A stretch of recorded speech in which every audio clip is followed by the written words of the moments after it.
어제 뉴스들 많이 보셨죠? 광복절. 또 요즘 광복절이 되면 이제 그 절기에 맞춰서 방송이라든가 여러 가지 프로그램들이 이렇게 진행되는 걸 볼 수 있습니다. 어제가 광복절 81주년이었죠.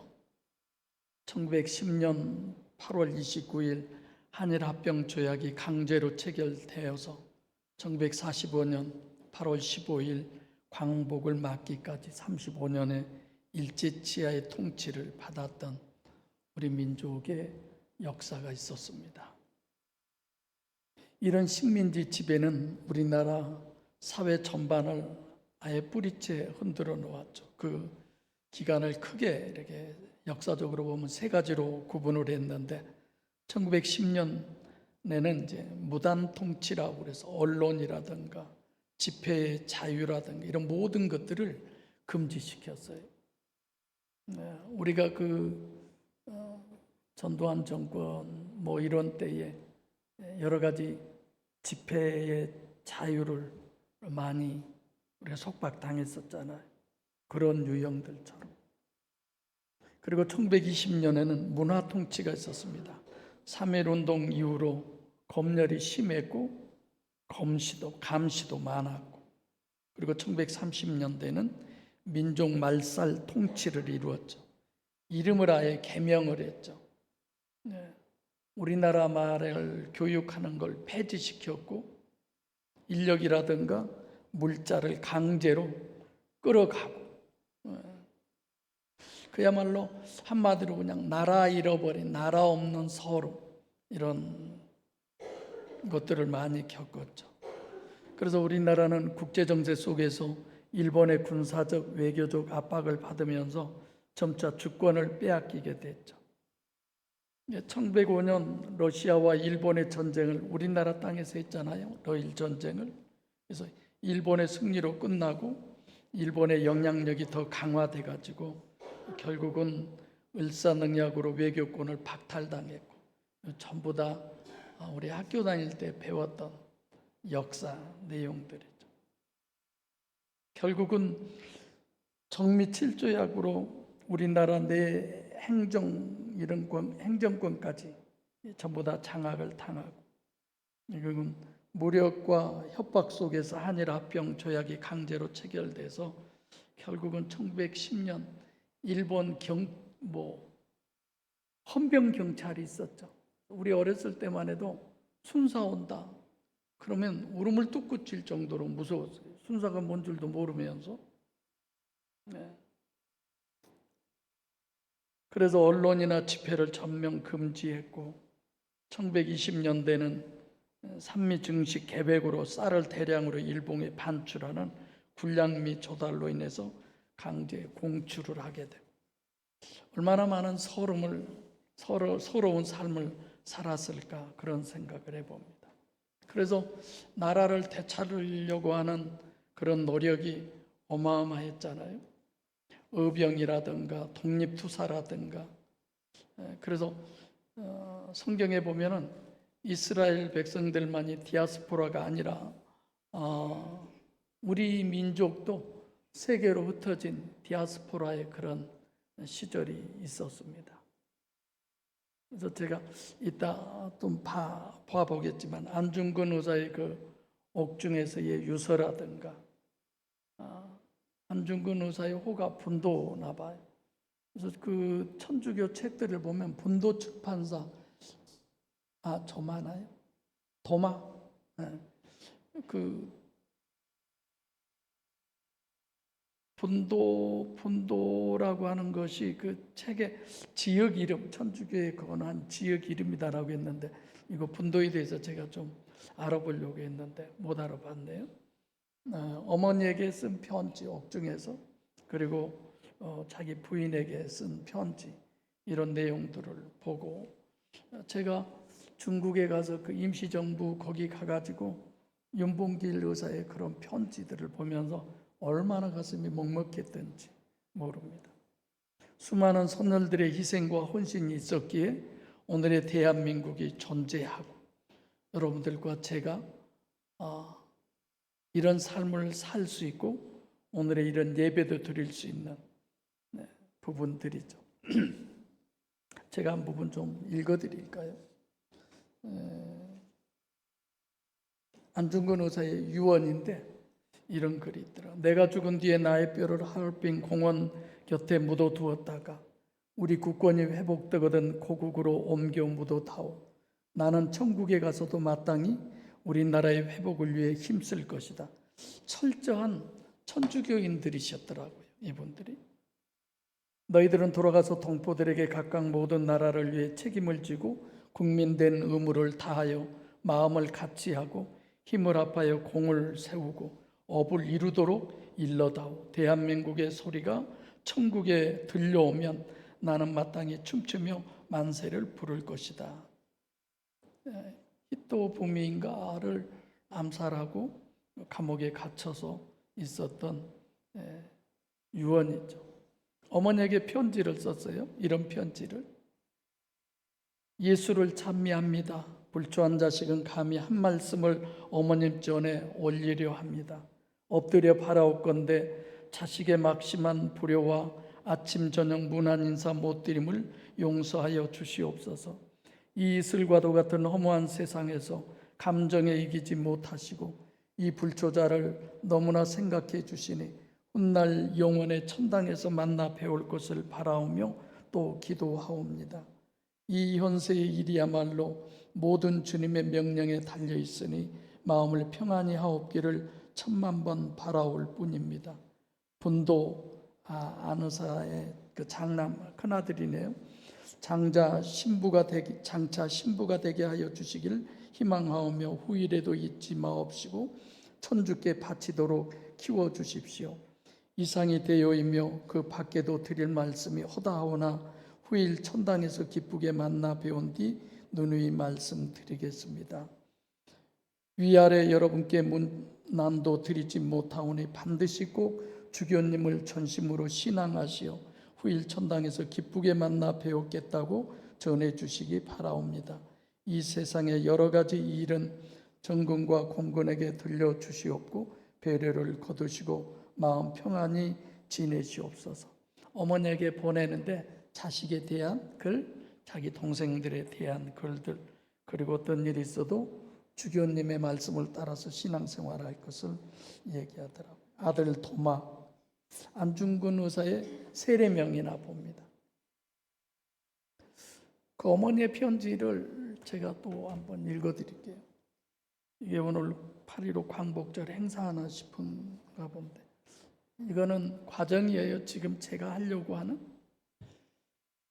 어머니 조마리아 여사가 안중근 의사에게 쓴 편지.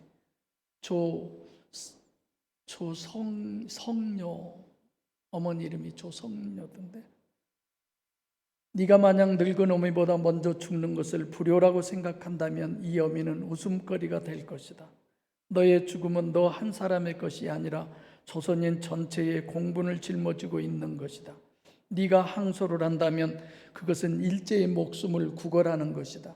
내가 나라를 위해 이에 이른즉 땀만 먹지 말고 죽으라. 옳은 일을 하고 받은 형이니 비겁하게 삶을 구하지 말고 대의에 죽는 것이 어미에 대한 효도이다.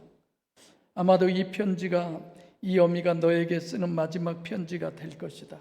여기에 너의 수의를 지어 보내니 이 옷을 입고 가거라. 어미는 연세에서 너와 재회하기를 기대치 않으니 다음 세상에서는 반드시 선량한 천부의 아들이 되어 이 세상에 나오너라. 그 어머니의 편지예요. 대단하죠? 이런 어머니가 있었기에 이런 안중근 의사가 있구나 싶어지더라. 안중근 의사가 자기 아내에게 쓴 편지예요. 예수를 찬미하오. 우리는 이 이슬과도 같은 허무한 세상에서 천주의 안배로 배필이 되고 다시 주님의 명으로 헤어지게 되었어. 그러나 머지하자 주님의 은혜로 천당 영복의 땅에서 영원에 모이려 하오. 반드시 감정의 괴로워함이 없이 주님의 안배만을 믿고 신앙을 열심히 하고 모친께 효도를 다하시오. 두 동생과 화목하며 자식의 교육에 힘쓰길 바라오. 심신을 평안히 하고 후세의 영원한 복락을 희망할 뿐이요. 장남 분도를 신부가 되게 하려고 나는 마음을 결심하고 믿고 있으니 그리 알고 반드시 잊지 말고 특히 하나님께 바치어 후세의 신부가 되게 하시오. 많고 많은 말은 천당에서 기쁘고 즐겁게 만나서 상세히 이야기할 기회가 있을 것을 믿고 또 바랄 뿐이요. 1910년 경술 2월 14일 장부 안토마 배. 이런 가정에서 이런 사람들에 의해서 그 외에 이제 윤봉길 의사가 어머니에게 간단하게 쓴 걸 하나 읽어드릴까요? 사람은 왜 사느냐? 이상을 이루기 위해 산다. 이상이란 무엇이냐? 목적의 성공자이다. 보라 푸른 꽃이 되고 나무는 열매를 맺는다. 만물의 영장인 사람, 나도 이 세상의 꽃이 되고 목적의 열매를 맺기를 다짐했다. 뭐 이런 글들이죠. 이런 사람들이 나라가 해방이 되고 우리나라가 뭐 세계 경제 대국의 10위 그런데 그런 말들이 뭐 지금도 공공연히 있죠. 독립투사들의 자녀들은 3대를 빌어먹는다고 그랬나요? 그리고 일제의 앞잡이는 뭐 3대를 뭐 부귀영화를 누리고 살고 뭐 그런 얘기들이던데 사실상 이런 부분들이 철저히 척결돼서 잘 정리됐으면 하는 생각이 들더라고요. 경술국치라고 그러죠. 한일 합방까지. 여러분들이 그 알고 있는 내용을 잠깐만 얘기하면 명성황후 뭐 우리가 연속국이라든가 이런 것들을 통해서 많이 들었었죠. 고종의 왕비 청일전쟁에서 일본이 승리한 후에 조선에 대한 일본의 영향력이 급격히 커지자 명성황후는 일본을 견제하기 위해서 러시아와의 관계를 강화하려고 했었습니다. 이런 것들이 이제 일본에게는 큰 위협이 된 거죠. 그래서 어떻게 하려고 그래요? 명성황후를 살해하려고 합니다. 그래서 명성황후가 시녀들하고 자꾸 옷을 바꿔 입으니까 사실상 그 자객들이 그런 걸 눈치채고 하녀들을 자꾸만 죽이니까 명성황후가 뭐라고 그러죠? 결국은 일본 사람들 앞에서 내가 조선의 국모다. 이거 사실 그렇게 했는지 정확히는 잘 모르겠어요. 그래서 결국은 일본 사람들에 의해서 칼로 난도질을 당하고 그 시체를 불태움 받는 드라마에서 있었던 그런 유명한 조선의 국모다라고 하는 말인데 실제적인 기록인지는 잘 모르겠습니다만 어쨌든 여러분들과 제가 오늘날 이런 상황과 환경이 주어진 모든 것들은 철저한 신앙인들에 의해서 또 그들의 나라 사랑에 의해서 이렇게 되어진 것을 보고 참 많은 빚진 자들이다 우리가 이런 생각을 해보지 않을 수가 없습니다. 제가 지금 이런 부분은 과거를 추억하기 위함이 아니라 이 지난 날들의 독립 의병이라든가 투사라든가 뭐 이런 모든 사람들을 임시정부 그런 사람들을 통해서 그들의 신념과 신앙을 우리 삶 속에 계속 이어가야 되는 거예요. 왜 우리에게 하나님은 이런 역사를 주었을까? 이런 생각을 해보죠. 지금의 대한민국은 이들의 희생 위에 세워진 게 분명합니다. 그래서 그 대상자들과 후손에게 국가가 나서서 넉넉한 보상과 그에 대한 상이 있어야 된다고 생각하죠. 그래서 결국은 나라를 유지하고 번창하기 위한 법과 질서를 세웠고 좋은 일꾼들은 인정받고 일하는 나라가 돼야 되는 이런 사회가 돼야죠. 정치나 경제나 문화나. 오늘날 우리나라에도 서로 그러한 나라를 잘 다스려 나가야 되겠다라고 하는 각 당들이 있잖아요. 그런 것들을 보고 우리가 저게 정말 우리나라에 필요한 이런 여러 가지 것들을 생각할 수 있게 되는 것입니다. 나라의 정의가 있죠. 예를 들면 국가의 정의, 국민이 있고 영토가 있고 주권이 있고. 하나님 나라의 정의는 어떤 거라고 생각하세요? 우리나라 일제 36년간 나라를 잃어버리고 빼앗겨 버리고 그 험악한 세월을 살아온 삶을 생각하면서 우리는 하나님의 나라 쪽으로 우리의 마음이 바뀌어져 가야 합니다. 하나님의 나라, 하나님의 통치 수도 없이 많이 얘기했습니다. 하나님이 우리의 왕이어야 되고 우리는 하나님과 언약한 공동체의 백성이어야 돼. 우리의 심령. 그 영역은 하나님이 창조한 모든 세계 어떤 것보다도 여러분들과 저의 심령인 줄로 압니다. 우리나라가 35년 동안 일제 치하에서 살았던 것처럼 우리는 그 많은 세월 속에서 사단의 역사 속에서 우리는 살아왔잖아요.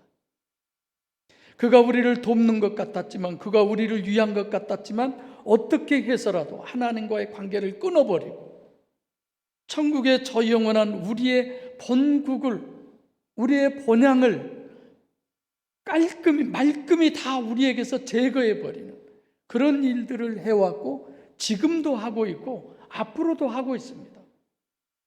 그 일에 있어서 누가 나서느냐? 여러분들과 저 중에 누군가가 늘 나서요. 우리 교회에 오지 않는 그들이 우리가 하나님의 나라에 가는데 방해꾼이 되지 않아요. 그 방해꾼이 여기에 있어요.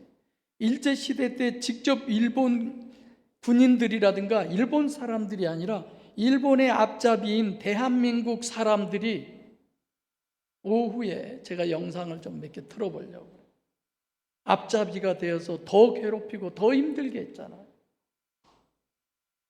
그들의 후손은 물질적인 모든 부를 그 시절에 누려서 자기의 후손들을 많이 가르치고 잘 먹고 잘 입고 잘 살고 오늘날도 우리나라 많은 요직에 그들의 후손들이 있잖아요. 그건 허용하면 안 되잖아요. 성경에 보면 하나님의 나라가 나옵니다. 마태복음 13장에 보면 여러 가지 비유로 하나님의 나라를 우리에게 설명해 주고 있어요. 씨 뿌리는 비유, 곡식과 가라지, 겨자씨 비유, 밭에 감추인 보와 좋은 진주를 구하는 장사와 같다. 각종 물고기를 모으는 그물, 여러 가지의 하나님의 나라, 천국에 대한 비유를 우리에게 설명해 주고 있습니다. 그럼 우리가 어떻게 해야 하나님의 나라가 되느냐? 저런 의병들, 독립군들, 저런 희생들이 있음으로 말미암아 결국은 우리나라가 해방되었던 것처럼 복음에 여러분들과 저는 철저히 패배자가 되시기를 바랍니다. 우리는 우리 자신에 대한 힘이 있어요. 능력이 있어요. 기준이 있어요. 철저한 그것이 하나님의 복음으로 철저히 패망해야 합니다. 우리 자신은 철저히 망해야 합니다. 주님만이 흥하여야 합니다. 하나님의 복음으로 잘 정립돼서 필요 조건이 충족되는 여러분들과 저에게 영접의 그 믿음으로 하나님의 임재하심의 그 믿음으로 충분 조건이 이루어지시기를 바랍니다. 일제가 아무리 강권적으로 역사하였을지라도 해방된 다음에는 주권이 우리 민족의 주권이 있었잖아요. 대한민국이라고 하는 내 나라가 형성됐잖아요. 나의 통치자, 주의 백성, 나의 모든 것이 주의 법 안에 있는 그런 여러분들과 저잖아요. 나를 다스리는 자가 누굽니까 지금? 우리는 주님의 백성이라고 하는 것은 예배당에 나와서만이 주님의 백성이 아니에요. 주일날 교회에 나와서 주님의 백성이 아니에요. 주님의 모든 것의 순종자가 주님의 레마에 의해서 움직여지는 자가 주님의 백성입니다. 대한민국 헌법이라고 하는 그 기준의 그 울타리 안에 있는 자가 대한민국의 사람이에요. 비록 일본에 가서 산다 할지라도, 미국에 가서 있다 할지라도, 어디에 가 있다 할지라도 예배당에 나와 있는 사람이 주의 백성이 아니라 그의 모든 것은 하나님의 말씀이 기준이 되어서 그 말씀에 의하여 내가 인생의 삶을 내려가는, 꾸려가는, 이끌려가는 그 레마, 이것이 있는 자가 주님의 백성이고 천국의 백성입니다. 이 사람이 돼야죠. 우리가 일제시대 동안 일본이 악해서 우리가 나라를 뺏겼습니까? 우리가 약해서 뺏겼습니까? 내가 능력이 없어서 내 마음의 주인을 내가 주장하지 못하고 얼마나 이리저리 휘둘리고 오늘도 시험 속에 살아가고 있습니다. 오히려 하나님이 주신 축복으로 하나님을 대항하고 하나님에게 반대하고 하나님께 데모하는 그런 삶을 살아가는 자들이 오히려 교회 안에 가득히 있어요. 마음 아프죠. 주신 건강으로 하나님을 위해서, 주신 물질로 하나님을 위해서, 주신 좋은 인간관계를 하나님을 위해서 해야 되는데 그것 때문에 오히려 죄 속에 묻히는, 그래서 마치 무리를 걸어오는 주님을 향해서 주여 나도 주님처럼 저 무리를 걷게 하소서.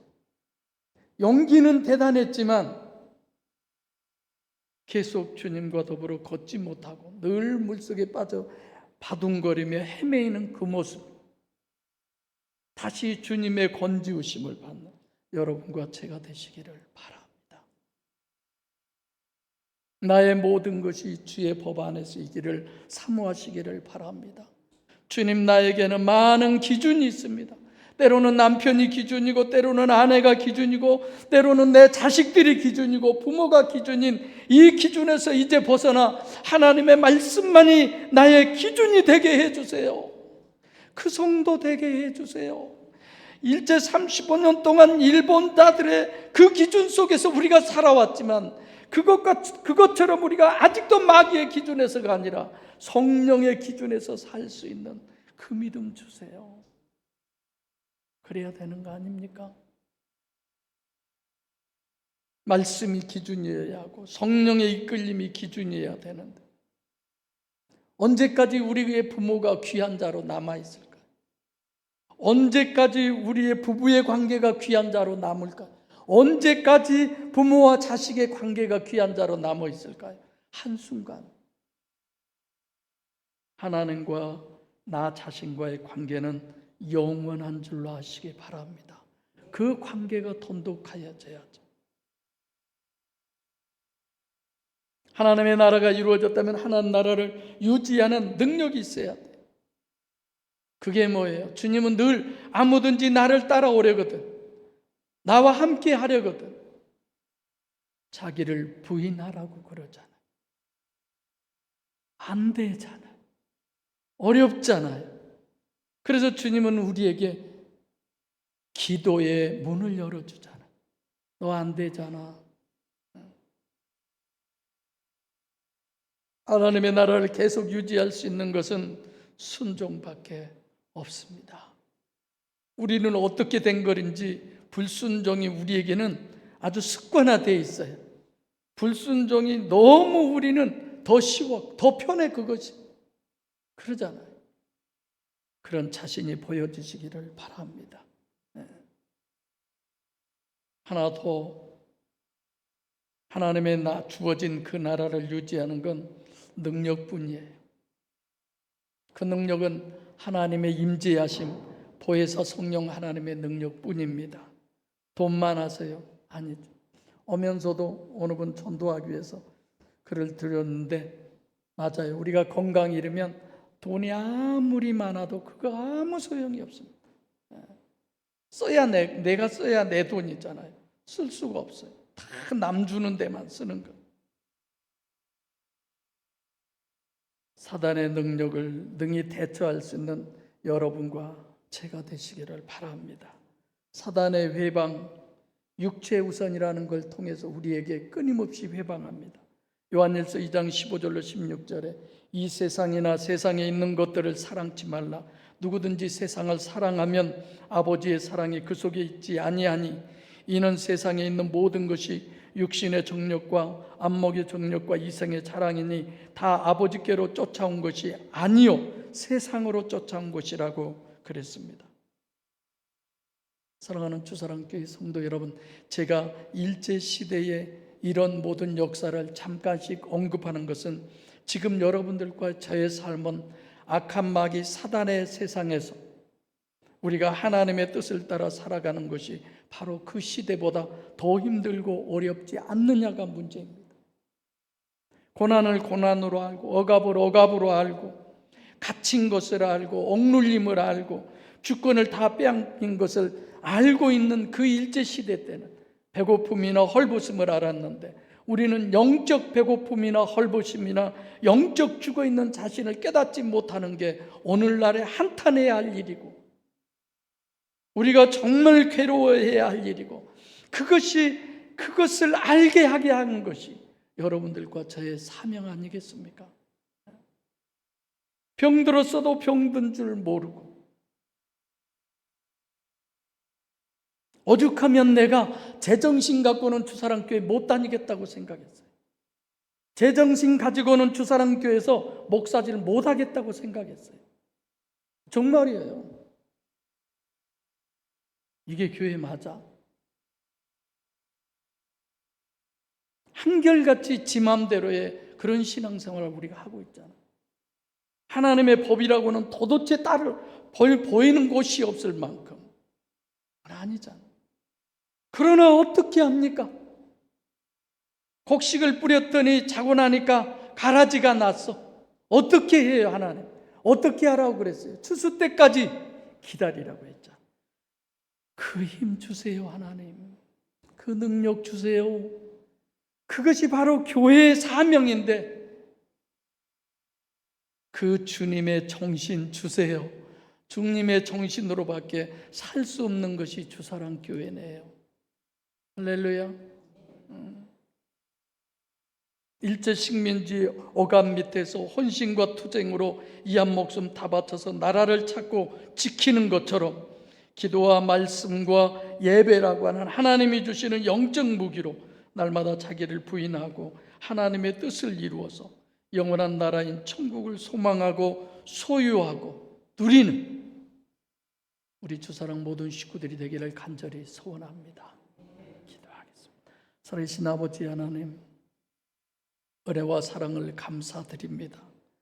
우리가 나라적으로, 국가적으로, 개인적으로, 육신적으로 일제시대의 그 많은 억압과 그 많은 어려움 속에서도 결국은 내 나라와 내 민족 안위를 위해서 목숨을 다 바쳐 살아가는 그들을 바라보며 내 한 영혼을 위해, 내 가족의 영혼을 위해, 이 나라 이 민족의 영혼을 위해 내가 오늘 무엇을 해야 할 것인지, 하나님과의 어떤 관계를 해야 할 것인지를 깨달아 아는 귀한 시간 되도록 주님 축복하여 주옵시고, 하나님께서 이 시간 주사랑교회에 세웠던 우리 각자에게 주어진 사명과 그 소명을 이루는 축복된 성도들로 주님 함께 하여 주옵소서. 예수님 이름으로 기도하옵나이다. 아멘.